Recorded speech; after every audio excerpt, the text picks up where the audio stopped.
સુરતથી સમાચાર સુરતમાં આરએફઓ સોનલ સોલંકી પર ફાયરિંગ કેસમાં ફિલ્મી દ્રશ્યો સર્જાયા। આરએફઓના પતિ નિકુંજ ગોસ્વામીએ કોર્ટમાં સરેન્ડર કરવાનો પ્રયાસ કર્યો। આ ઉપરાંત શંકાસ્પદ આરોપી નિકુંજ ગોસ્વામીની સરેન્ડર અરજીને કોર્ટે ફગાવી છે। તો કોર્ટે અરજી ફગાવી દેતા પોલીસે કોર્ટ પરિસરમાંથી અટકાયત કરી છે। કામરેજ તાલુકા કોર્ટમાં સરેન્ડર કરવાનો નિકુંજે પ્રયાસ કર્યો હતો અને સુરતમાં વન વિભાગ અધિકારીને ગોળી વાગવાના કેસમાં રહસ્ય ઘૂંટાયું હતું અને ઘટના બાદ સોનલનો પતિ ફરાર હોવાથી તેના પર પોલીસને પણ શંકા હતી। સોનલ ગોસ્વામી અને તેના પતિ વચ્ચે તકરાર ચાલતી હોવાનું પણ ખુલ્યું હતું।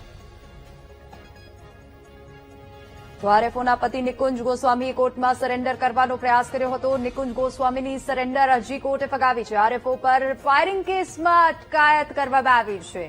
કોર્ટે અરજી ફગાવી દેતા પોલીસે કોર્ટ પરિસરમાંથી અટકાયત કરી હોવાનું સામે આવ્યું છે। આ ઉપરાંત કામરેજ તાલુકા કોર્ટમાં સરેન્ડર કરવાનો નિકુંજે પ્રયાસ કર્યો હતો। તો ફિલ્મી દ્રશ્યો પણ અહીંયા જોવા મળ્યા। સુરતમાં આરએફઓ સોનલ સોલંકી પર ફાયરિંગ કેસમાં ફિલ્મી દ્રશ્યો સર્જાયા।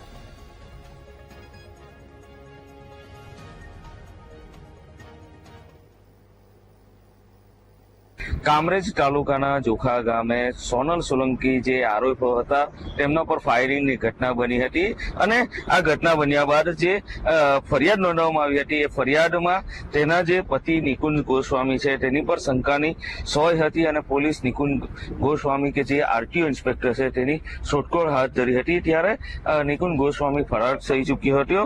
અને આજે આ કેસમાં નવો વળાંક આવ્યો છે।